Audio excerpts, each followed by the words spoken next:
Well, welcome everybody to our National Ag Day Careers panel. So we have a number of amazing panelists here representing multiple industries to talk to us really about their careers and their work in agriculture, fisheries, and so it's just we're very grateful to our panelists to come along today to share with us with their story. Also grateful for the schools and teachers that are logging in today. Thanks, Jane. We would like to provide an acknowledgement of country. In the spirit of reconciliation, PIEFA acknowledges the traditional custodians of the country throughout Australia and their connections to land, sea and community. We pay respect to their elders, past and present, and extend that respect to all Aboriginal and Torres Strait Islander peoples today. So PIEFA is a not-for-profit organisation, and we support and develop and promote teaching material about food and fibre to schools across Australia, K to 12, and we're supported by a number of industry and government organisations and very much our member organisations that are members of PIEFA, very much supporting our work this week in terms of National Ag Week. And I'll just like to show you which organisations are supporting us. In this case, we have a number of research and development corporations and a range of other organisations that are on the same journey in terms of extending knowledge and education about our amazing primary industries in schools. Thanks, Jane. Thank you.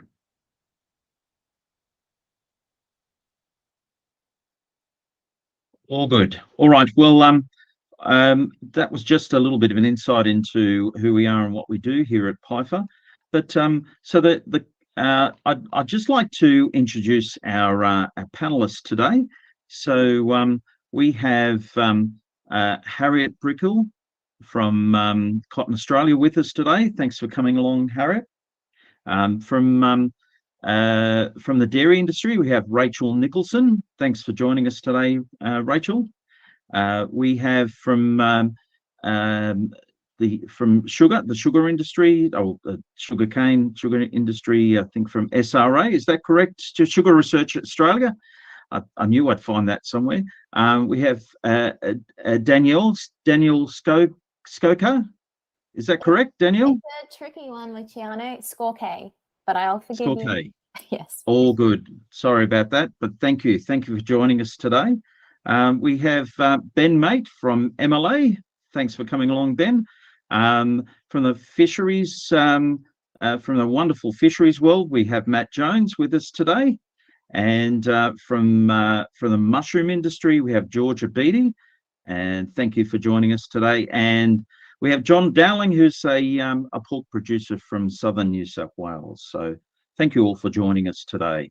So the process for today is I'm going to ask each of our panelists a few questions, and I know we've got a lot of panelists to get through today, but we essentially what today is about is talk about really understanding the variety of careers that exist in primary industries today, and to connect with what actually is a career in agriculture, because very much so there's this whole perception that agriculture, fisheries and forestry, as we involve all those industries, very much a very traditional perspective of an old man on a tractor, and a very traditional sense of what agriculture is. And I guess what's important for us to do is to really illustrate the variety of careers that exist.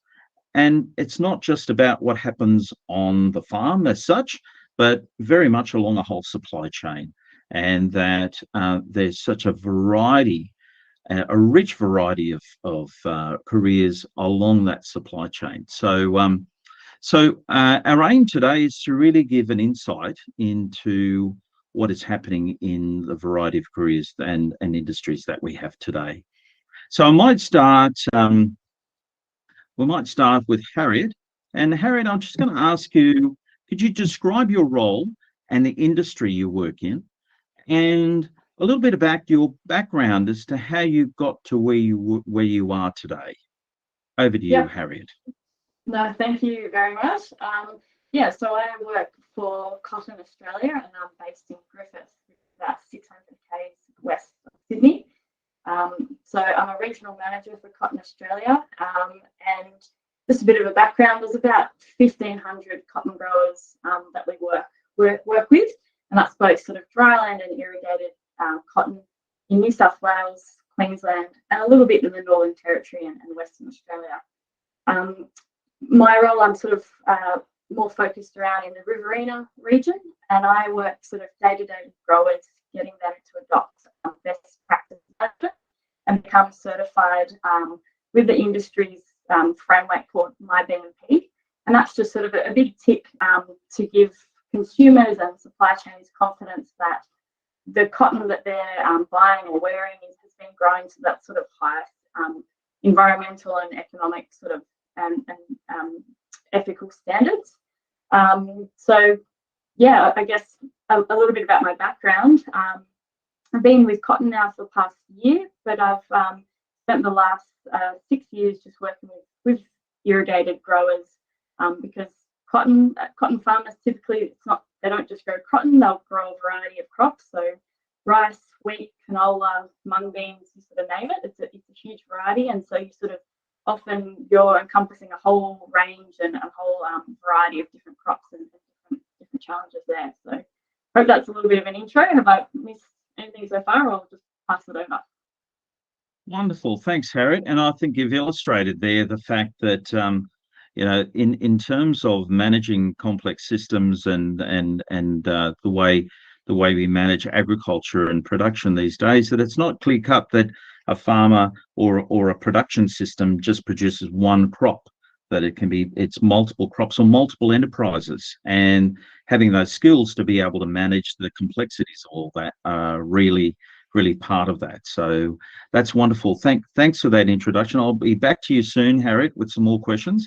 And might I just say, for any of our participants, if you have any questions, just put them into the chat area. It's a little chat box down on the right, bottom right corner of the chat screen. And I neglected to introduce who I am. I'm Luciano Mesiti. I'm the CEO of Primary Industries Education Foundation. So I think I'm just so excited it's National Ag Day. I've just forgotten who I am today. So all good. Thanks, Harriet. Next, we'll go to Rachel. Rachel, could you tell us about your role and the industry you work in, and your background as to where you've come from and where you are now? All right. Hello, everyone. So I am a dairy farmer, and I'm also a mother, and my kids are just wreaking havoc in the background. So anyway, I'll get to it. So I am a dairy farmer by marriage. I didn't start off in the dairy industry. I always was interested in it growing up, and I remember in high school we had Tocal come and present at our school, and I thought, I'd really love to get into dairy farming, but I ended up going down the pathway of primary school teaching. So I did a degree in primary school teaching, and I thought, with that I can tie in my love for animals and everything else. So it was when I was just finishing my degree that I met Sam, my husband, and he grew up on a dairy farm. His parents have been dairy farmers for over 30 years and had a lease farm. And once we decided to come back on the farm, we went into partnership and bought our farm. So the dairy industry, I absolutely love it. I'm still primary school teaching, but I'm in the dairy every single day because I just am so passionate about it. I love my animals so much, and I love the diversity it brings. It's not just the cows, but we're rearing calves, we're doing fencing, machinery, cropping, looking at new and innovative technology and sustainability and all of those things that I'm really passionate about. So I absolutely love it. but I don't have any formal qualifications. But yeah, my husband, he did go away to uni and did agribusiness, and then a master's over in New Zealand studying dairy production. So yeah. Fantastic, thanks, Rachel. And one of the good points you made is that no one day is the same.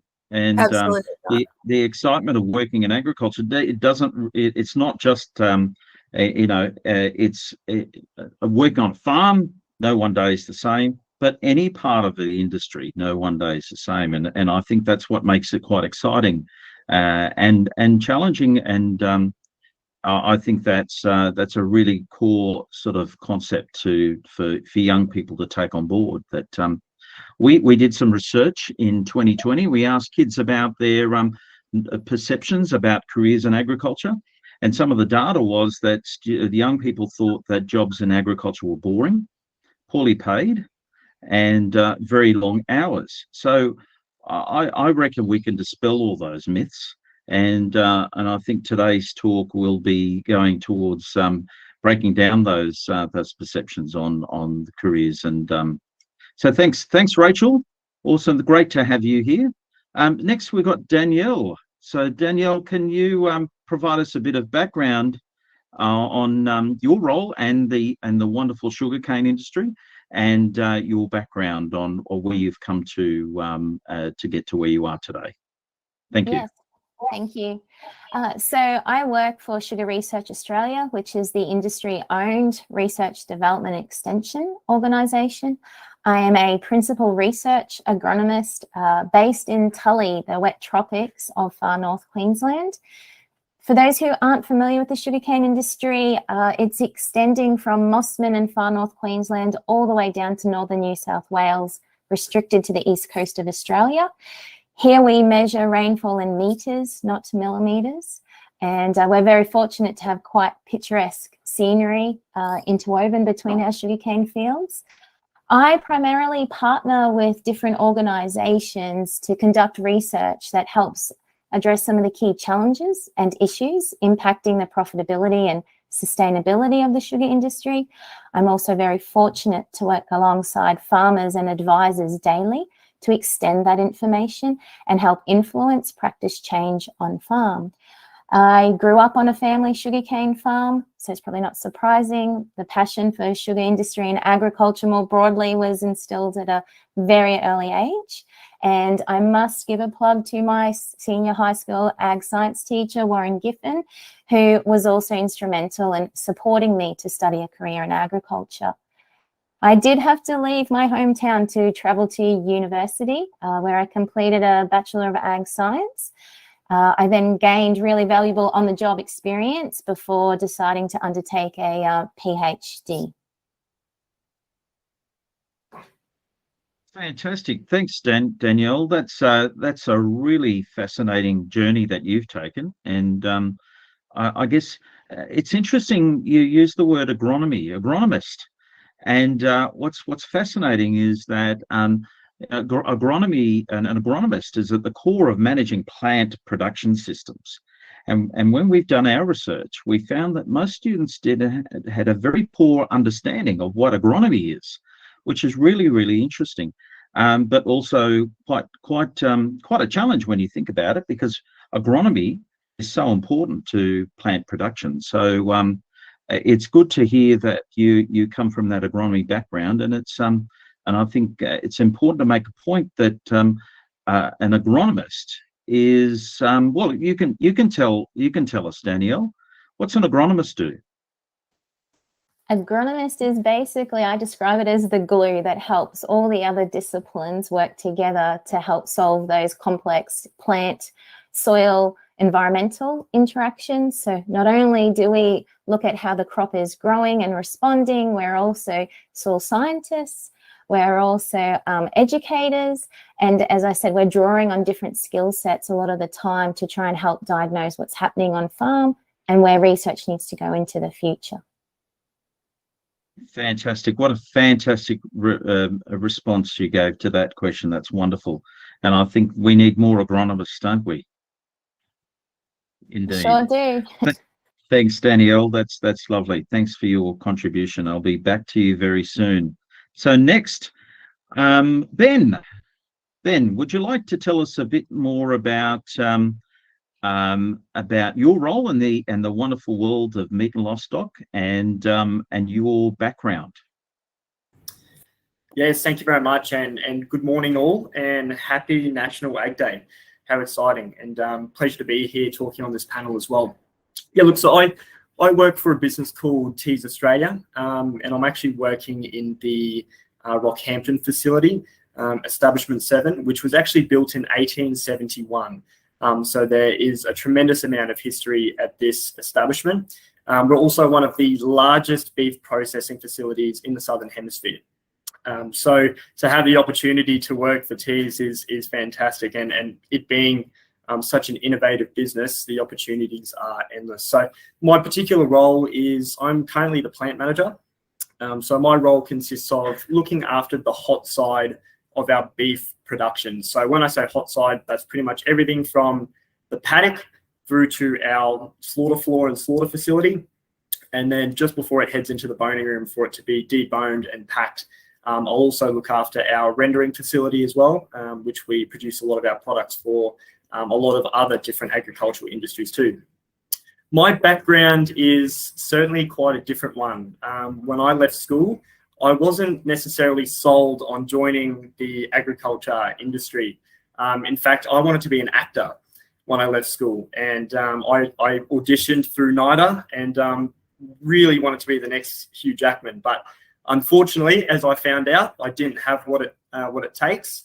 And so I used a connection through my father, who works for Tees as well, and he has for the last 30 odd years, to get a bit of part-time work in my university holidays. So I studied a Bachelor of Arts, majoring in political science. Again, not your routine sort of route into an agricultural industry.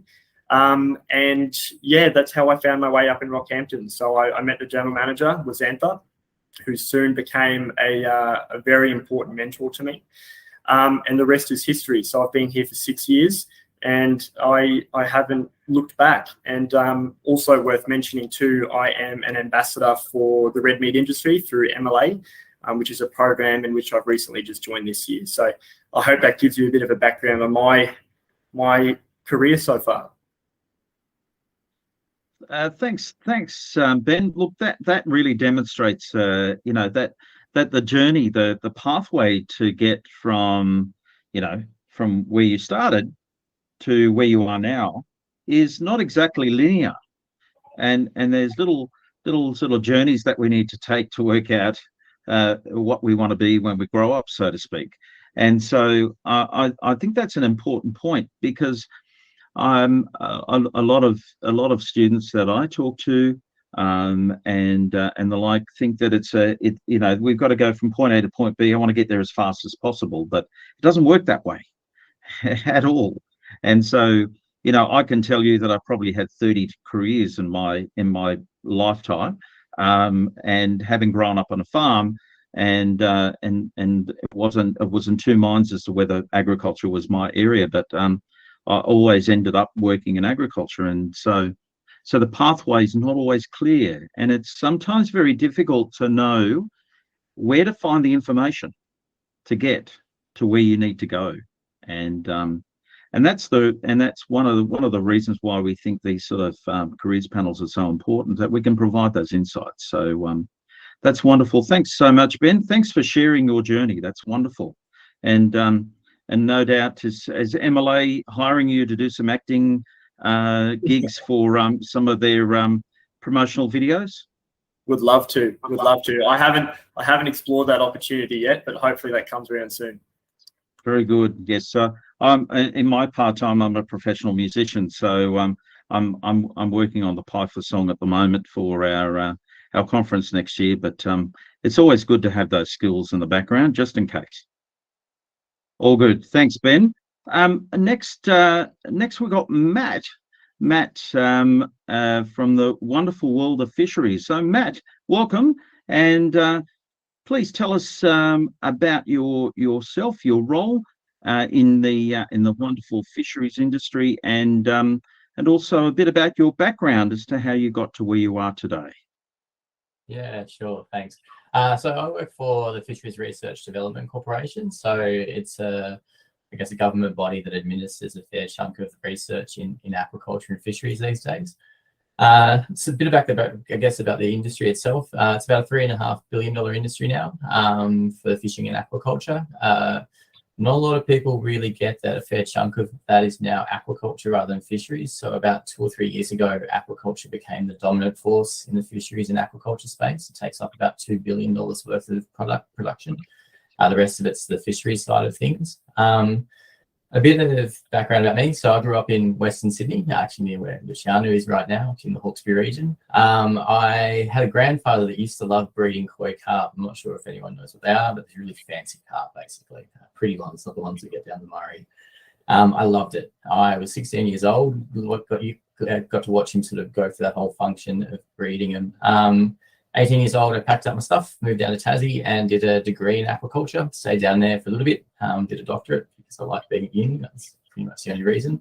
And then went to work for the salmon farms down in Tassie. I've had a fairly, I would say, a diverse career path since then.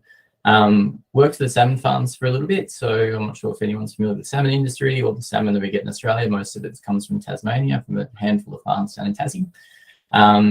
Worked there for about 1.5 years. It was amazing. There's nothing like getting out in the water at 6 a.m. in the morning in the middle of summer in Tas. I can't imagine there's any better place on the planet to be working, to be honest. Then I ended up in sort of a teaching role. One of the things that if any of the students are watching, are going to need, if you ever want to get into the fisheries and aquaculture space, is you're going to need some training, quite a lot of it. So for about 10 years, I worked in the training space. So we worked with students, existing employees, people looking to get into the industry, and help them to sort of develop the skill sets so they can actually start to work in the industry safely and effectively. Did that for about a decade, and now I moved up to Victoria to start this role with the FRDC. So my job at the moment is to basically go around and talk to fishermen and help them sort of work with the science that's been produced and help them sort of implement that sort of science into the real world. And that's kind of it in a nutshell, really. Fantastic. Thanks, Matt. And you've just highlighted something really important about, well, the fact is we do talk about agriculture, and agriculture encompasses fisheries and forestry, as I mentioned. And I think it's really important to think about the fact that fisheries play such an important role in our primary industries in Australia. And you just mentioned some really important data about the value of the fisheries industry and aquaculture as well, and they're really important concepts. And a lot of schools do have aquaculture, aquaponics. That's another area that's growing and growing. A lot of schools, we have a lot of schools ask us about aquaponics and the like, and so it's really important to think about fisheries as an integral part of that whole big picture of agriculture. So that's really important. The other thing that you mentioned is about science, and a lot of times we don't think, agriculture, forestries, and fisheries is a science, but it is. It's very much so. So, can you just maybe explain a little bit more about what science is involved in fisheries? Yeah, so I mean, it's incredibly diverse when it comes to science, and it depends on, I guess, the area that you're talking with. But I'll give you an example. The salmon farms down in Tasmania, a fair bit of the work they do there around science might be around optimizing when they go out to sea. So we do a lot of research around that. It might be selective breeding programs, so we can breed the best salmon so they can survive in the conditions in this changing world that we have. Some of the science that we're sort of heavily focused on around now is to deal with climate change. So that's obviously the big pressing issue that we have coming forward. So it'll be predicting the impact of climate change on fisheries and working out ways so we can get ahead of that problem before it becomes a problem in the first place. It might be optimizing fisheries strategies, or how do we solve the sea urchin problem in Tasmania as they sort of come through and wipe out most of the kelp down that way. It might be looking at innovative strategies around breeding new species of animals, particularly fish. One one of the big problems we have in Australia is that we don't eat a lot of different species in Australia. We import a lot of our seafood, and a big part of what we need to be doing is changing that. So there's a fair bit of research going on in Australia at the moment about species diversification. Can we breed different species that still taste good and we can make it also profitable? So that's where the science sits. Genetics, Wow. stuff. That's just amazing. I mean, you've opened up a whole new world in terms of, you know, all those aspects of science, but all the possible careers and jobs that are in that little discussion that you've just had.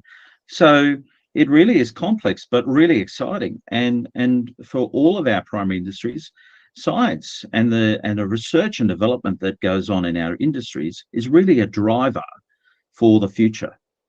And I think there's so many opportunities in the future in terms of developing new ways in which we can breed animals and fish, but also crops and plants and the like.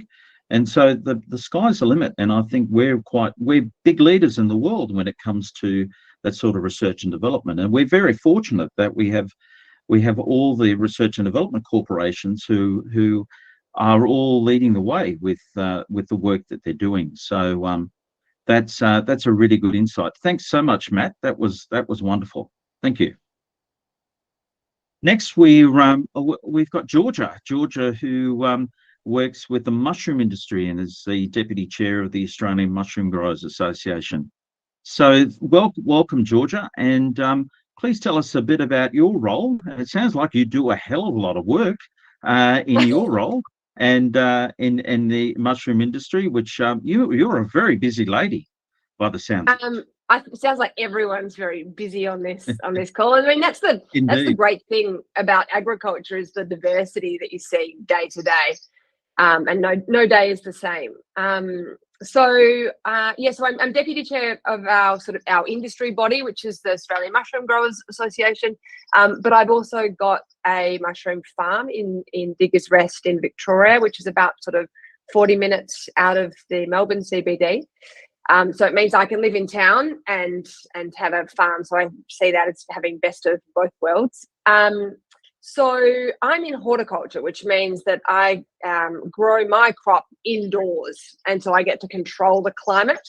And I actually designed my career this way. I've come out of I was actually in tech and startups. I originally studied entrepreneurship over in the States in Boston.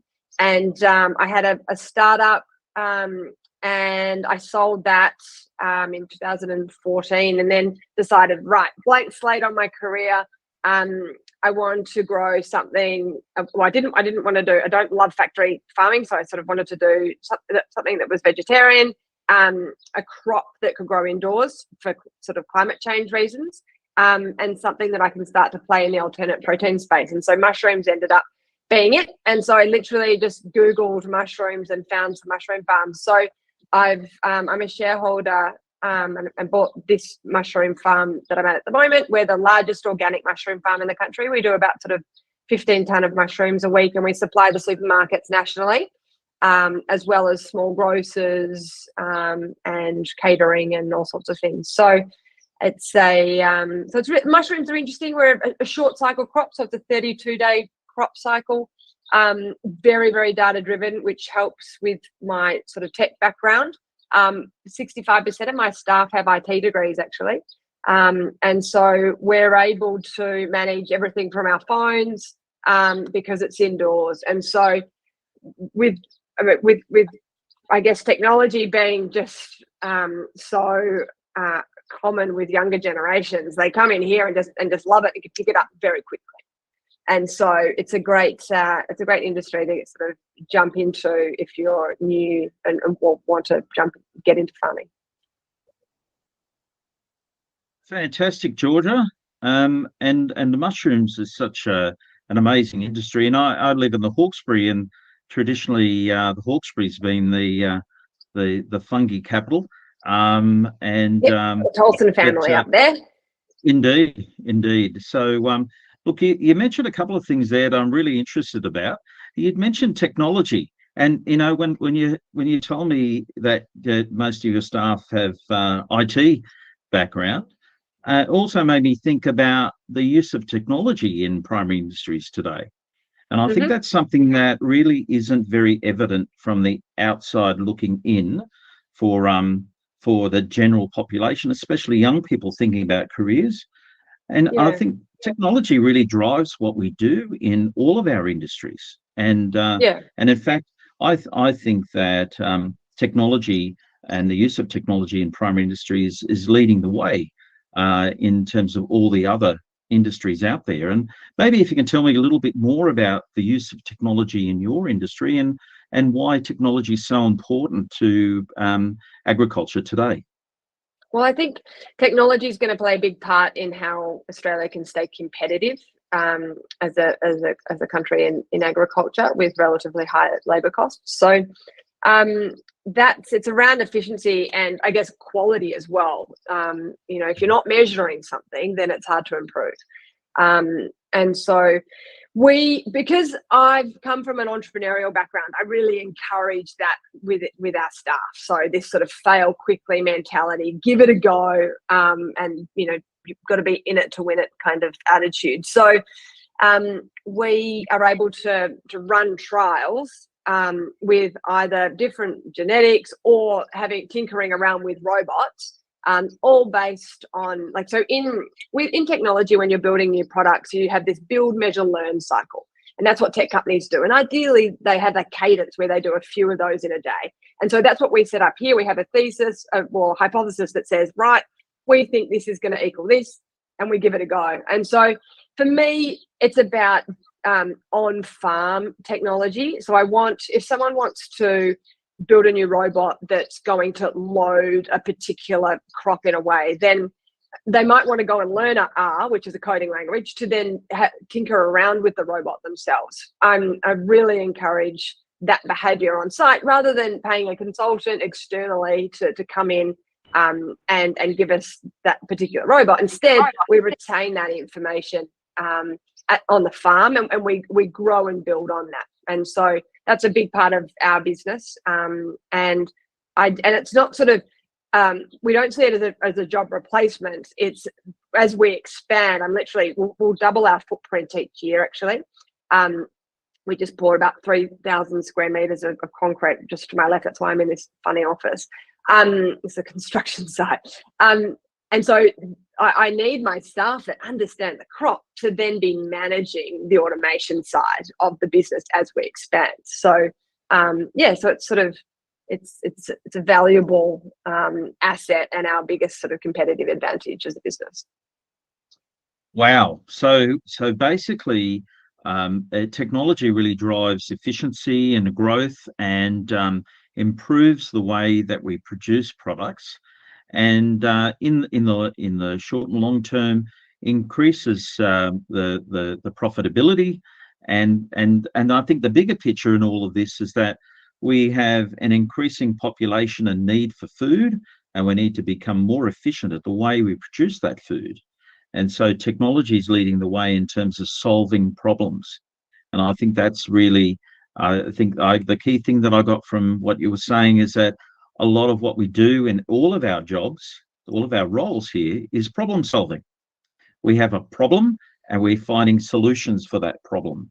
And really that is at the core, they're core sort of attributes and that I think are part of any career, but essentially in agriculture where we have an evolving way in which we solve the problems of increasing production, more efficiency, quality, and obviously managing the complexity of our industries and our products. So that's a really, really important point. And thanks so much for giving us an insight into your wonderful world, Georgia. Thank you. Sorry, so. And we've got John Dowling from who's the owner of Grunt Pork from Southern New South Wales. Welcome, John, and thanks for joining us today. And could you tell us a bit about yourself and the industry you work with, the pork industry? I certainly love those salamis. And could you describe a bit about your background? Okay, so I actually left school at the age of 16 and went and did a certificate 3 and 4 in agriculture for 2 years at when Murrumbidgee Ag College existed, which is now a part of Tokau. I then did a couple of years of work experience on farms. So that was, we did, the first guy I worked for, we did hay contracting. So we made a lot of hay for other farmers as well as ourselves, as well as for him. And then I ventured off into northern New South Wales for a year and drove all the big machinery and did all that sort of thing. So yeah, did some work with some sheep and cows. Then I actually enrolled in Orange Ag College when it was Orange Ag College. All the institutes that I actually did my secondary or my tertiary education through are now closed, unfortunately, in agriculture. That doesn't mean there's not some very good ones out there. I then took on farm management roles, growing crop. So I was a cropping manager for 10 years. And then we decided to go into pigs. So what started out with running 2 pigs next to the house where we were living then became a pig farm. And then a pig farm introduced a small goods business. And yeah, now we are pig farmers and charcuterists, I guess you would say. So from there, the pig industry is controversial at the moment. And I think a lot of the reason for that is a lot of misinformation. My pigs are a little bit different because we run indoor-outdoor, which I like to think is a hybrid of both free-range farming and commercial farming, so that we're not one or the other. We are very much, I like to think I give my animals the best of both worlds. So when they need to come in, they come in, and when it's a nice day outside and the weather's looking great, they can go out and have a wallow. And yeah, so different production stages, I feel, call for different measures. You don't want to be putting tiny little weaner pigs out in pouring rain at 3 degrees because they don't have any wool or fur or anything to keep them warm. So we just run our pigs the way we feel is the best for our operation, and every operation is different. And the salami side of things was a really big move into food science, and that was a totally new industry for me. So yeah, it very much opened my eyes up to butchering, fermenting raw meat, making cabana, making bacon, how smokers work. Don't get me wrong, we've had our failures, but we have also had some great success with what we've been doing. So it's been an awesome journey, and maybe there would be a few changes I'd make along the way, but I would seriously recommend just getting in and having a crack in agriculture. It doesn't matter if you don't know exactly what you're up to, or if you just feel like you might enjoy it. I would seriously recommend just having a crack. I've done everything from about, the only thing I haven't really got into is the aquaculture side of things. Done a little bit of hort, but not a lot, which horticulture. But new industries can be exciting, and you really won't know whether you enjoy it or not until you have a go. So yeah, if you don't necessarily enjoy being cooped up inside, and you love the outdoors and doing things with your hands, by all means have a crack at ag. Fantastic. Thanks, John. And you've mentioned something really important there, that careers in agriculture, fisheries and forestry are diverse. You can be out, if you're interested in working outdoors, you can work outdoors. If you want to work inside, you can work inside. There's so many different roles that it's not necessarily all about, it being outdoors all the time or indoors. So I guess there's so many options in terms of the opportunities, and whether it is, the perception, we're going back to that perception of agriculture equals old man on a tractor, that, that there is such a diversity in the roles that exist, and I think also that the roles that we play are, it really comes down to what you make of it and what you want to get out of it. And I think especially in your business as well, being a business manager, you've diversified and you've value added your product. So in some ways, you've taken the product that you've produced and you've transformed it into a product that's ready to sell. And so you control that whole supply chain in many ways, which is very smart business management. And I think a lot of businesses, the only way they can survive today is to be able to do that. So congratulations to you and your ability to do that, given the challenges of the last few years. And hopefully you're not being affected by any flooding on your property at the moment. Not at the moment. All right. I bet it's been soggy down there. Yes, it has been very soggy. Yeah. All good. Thanks, John. That's wonderful. Thanks for your insights, and it's really valuable insights there. So look, so we've got a little bit of time left, but what I wanted to know, and this is really at the core of how do we get more young people involved in our industries. And I know that National Farmers Federation recently said there's 170,000 jobs available in all of our industries. And so, what we're trying to do is to try and encourage as many young people to pursue a career in your industries. So I think part of it is working out how do I get involved? How do I get into and involved in an industry? So I'm going to put it out there and just make it an open sort of response. If you'd like to respond, there's a raise hand button down there. But basically, how does a young person get involved in your particular industry? What are the steps they can do once they've, finished school?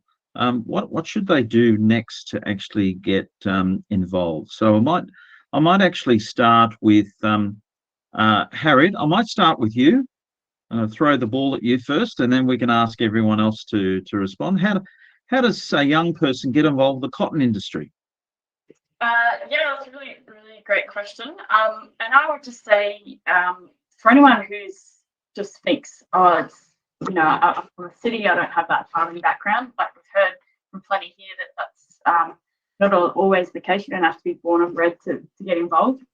Likewise, I'm not from a farm or don't have any connections. I just fell into it because my friend had a sheep farm, and I just I guess on the weekends and my holidays, I just sort of was always putting my hand up for work. So I guess it's just about, saying yes to anything that you like, I guess, if you do have those connections already there.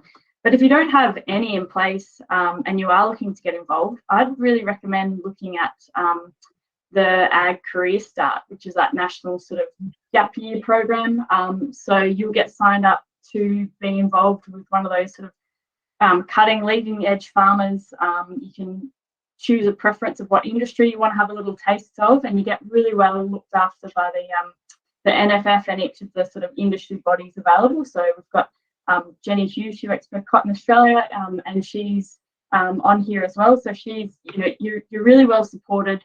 And it's a program where you can just have a little taste. It's designed to do that 10 to 12 months gap year sort of entry pathway for someone who might just want to give agriculture a go and just see what it's all about. Fantastic. That's and we'll be talking about Ag Career Start very, very soon. That's a great entry point there. Gap year programs, and there's quite a few Ag Career Starts. A fantastic one. Anyone else got any suggestions on how do young people get a start in your industries? I'll go to Matt. You were reading my mind. Okay. I guess, to be honest, it depends. The entry points into the industry depends really on where you want to exit out into the industry to begin with. If you want to be a skipper on an Antarctic fishing boat, you might go down to the AMC and go get a master's course and learn how to drive large vessels. If you want to work in, I don't know, a fish feeding centre down in Tasmania, you might get either an IT background in it or go to a degree in aquaculture down in Tasmania. If you want to be a fisherman out of, I don't know, Queensland fishing for Spanish mackerel, you might knock on the door of a vessel that's operating out of there and see if you can get some time as a deckhand first. Make sure it's really the job that you really want to have a crack at. If you want to be an oyster farmer in New South Wales or Tassie or South Australia, same sort of deal. Like a lot of those places advertise quite openly for those particular roles. It just really depends. If you want to be a research scientist in, I don't know, seaweed aquaculture, which is the big one at the moment, we're working on developing a seaweed that we can feed to cows that stop them from producing methane, for example. You might go get a degree in biological sciences from any of the number of universities out there that offer that pathway as well. It really depends on where you want to go. And I guess that's where fisheries and aquaculture really is quite diverse in terms of the career paths you can choose. That's basically your options. Indeed. And that's a great point there about, well, I think we need to be able to express the range of different opportunities out there so that we can say, well, that's what it looks like over there, and this is a pathway you can take to get there. And I think that the stories that we're getting today help towards understanding all those possible careers that exist out there. But we need to do a lot more work on that. And I think that's part of our role, working with industry to enable us to get those stories out there. So, Georgia, you had your hand up. Yeah, I was just going to say that there's an industry organisation called Hort Innovation, and so they're a really good nucleus to contact just online. You can Google search them, and tell them what you're looking for, what sort of experience you're after, and they'll be able to point you in the right direction. There's a lot of farmers in Australia, and sometimes it's confusing to find exactly whether you're going for a specific job. Sometimes you just want to chat to someone and understand the roles and what's available, and so that would be a really good place to start, I think.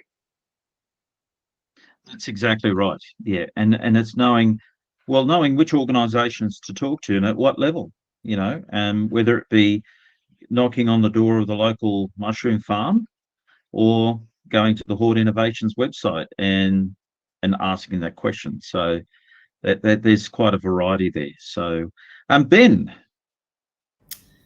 Yeah, I mean, as a young person in the industry, I'm extremely passionate on this particular topic. And I think there's a big responsibility also on industry side. I certainly believe that businesses can be approaching schools and approaching universities and actually providing different pathway options for students. I know that in Rockhampton, there's been some fantastic work done just by some of the local schools, and we're inviting these schools to actually come on plant and have tours of our facility just to see what the processing side of the industry looks like. And I know just the engagement with those students has been phenomenal. I've got grade 10 students coming around saying, I want to do my job one day, which before I don't think, we've ever really seen.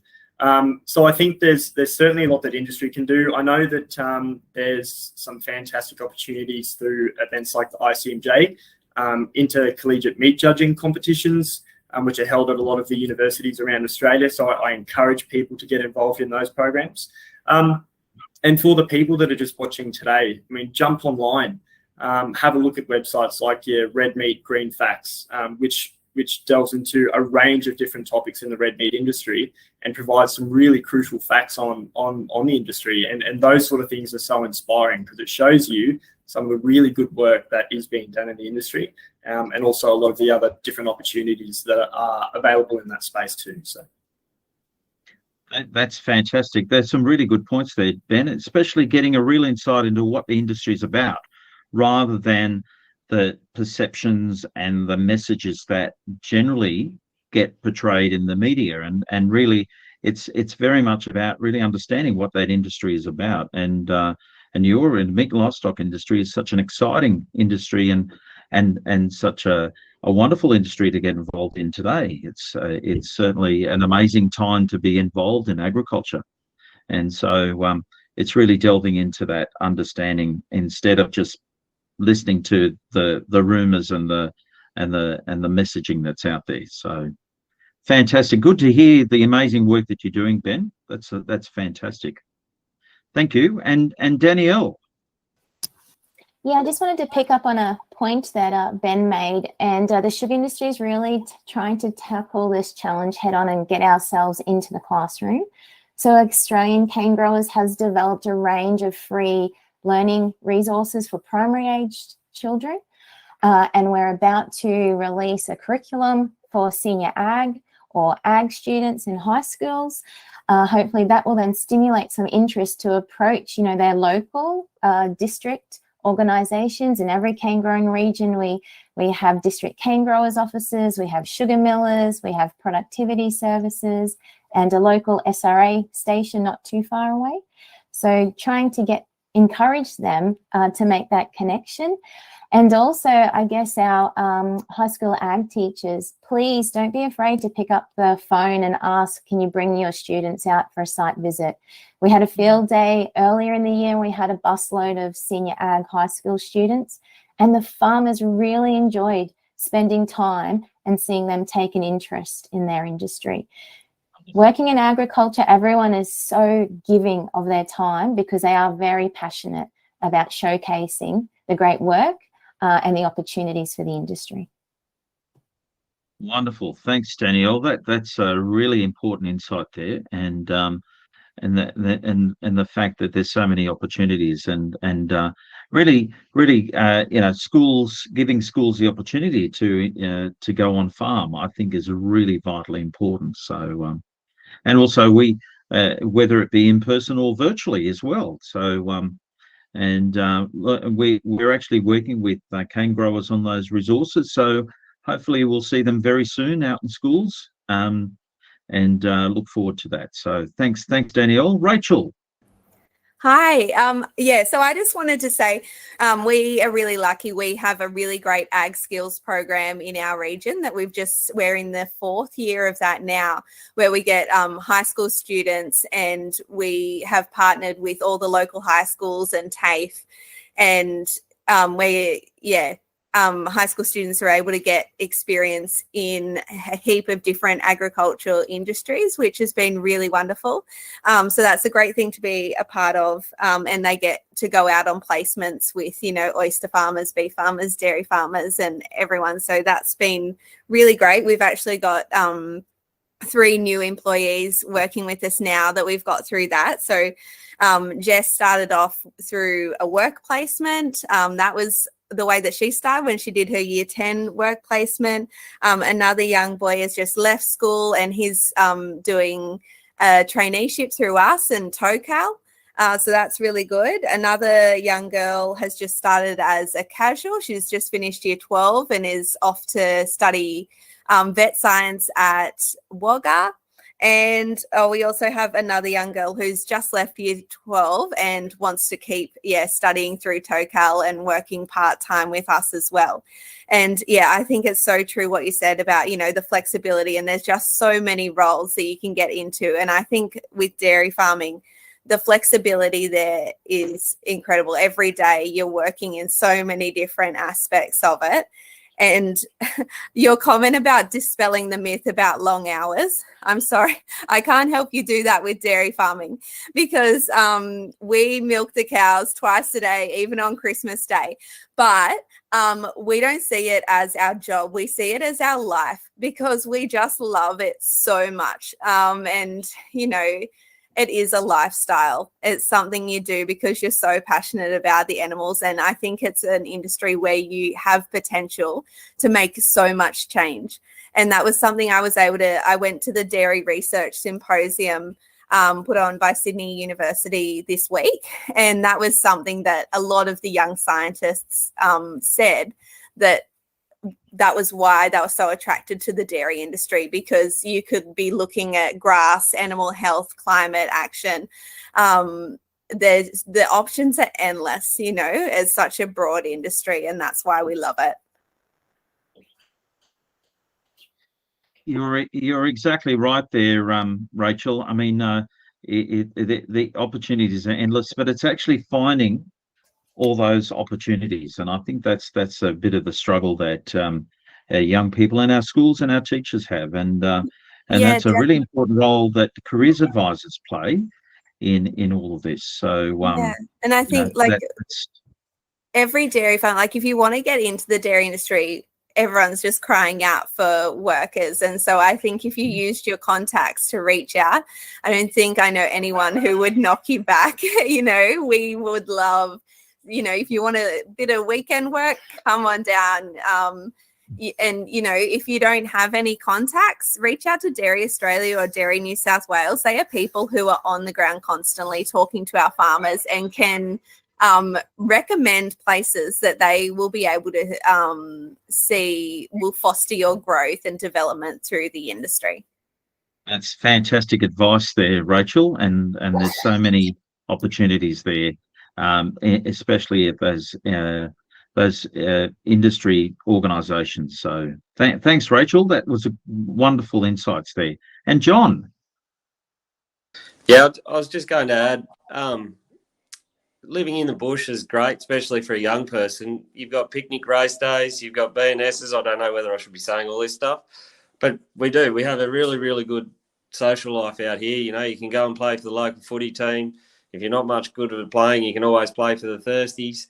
You know, it is a very social lifestyle, and yeah, it's good fun. Like, you get to make some great mates, and even if you just wanted to have 12 months off before you started uni and were considering doing something different, I think you really enjoy the time, and it'd be great as far as meeting people and making contacts and just having a bit of fun. So yeah, we're not all about work. We do like to party as well. And that's a great point there about lifestyle. You know, the lifestyle, if you're in a regional and rural area, the lifestyle is quite different to the urban areas, and there's so many other opportunities. So and I think it's important that we try and support all those regional areas by having lots of opportunities for young people. So thanks, John.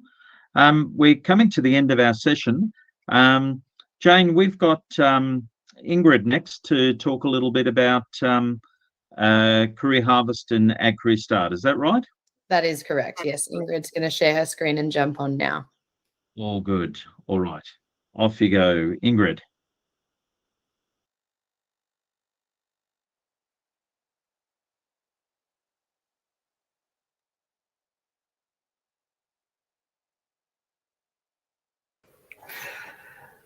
I probably have to unmute myself, so hopefully you can see everything. I'm just going to...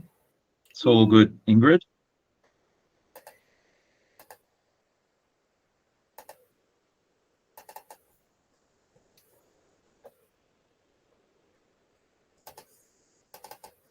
Oh, sorry. It's so we can see your PowerPoint, Ingrid.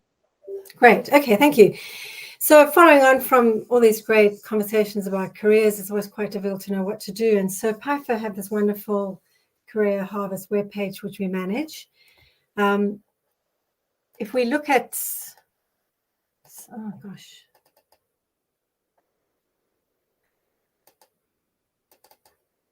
I'm sorry, I'm having trouble.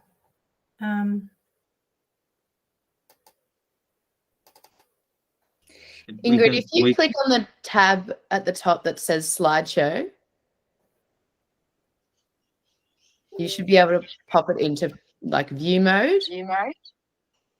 And then you'll be able to flick through the slides. There we go, sorry. There we go. Wonderful. Okay, so clearly the web page has lots of tabs on it. So I've just put this up so people get some idea what is covered on this web page. So we can search, there's a search function just for all different careers.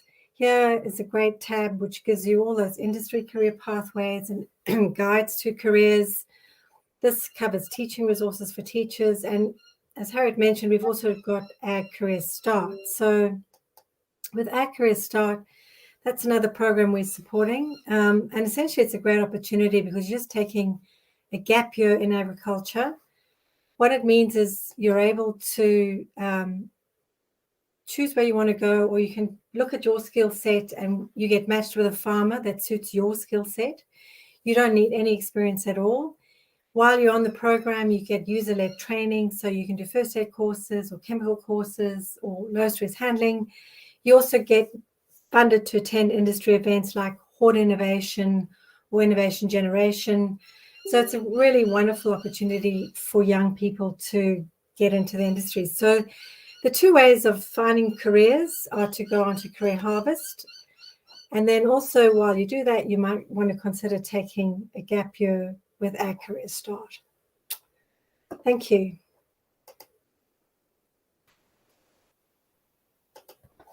Wonderful. Thanks, Ingrid. Sorry about the mix-up with the presenting. All good.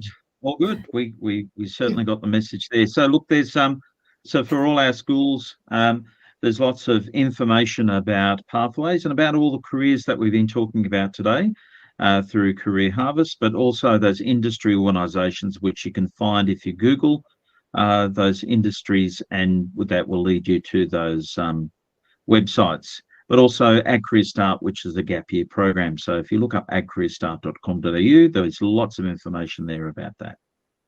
Well, we've reached the end of our careers discussion today, and I'd really like to thank all of our panelists today for really sharing with us a great deal of insight into their world and their careers in primary industries. And as we said, agriculture, fisheries and forestry are all quite such a diverse range of industries. And we're very grateful for our panelists today. And thank you to Harriett, Rachel, Danielle, Ben, Matt, Georgia and John for sharing with us their wonderful insights into careers. And look, it's been so rewarding today to hear all of your stories, and hopefully your insights and the sharing of your stories makes a difference to some young people thinking about careers in agriculture today. So thank you all very much for joining us today, and thanks to all our participants as well.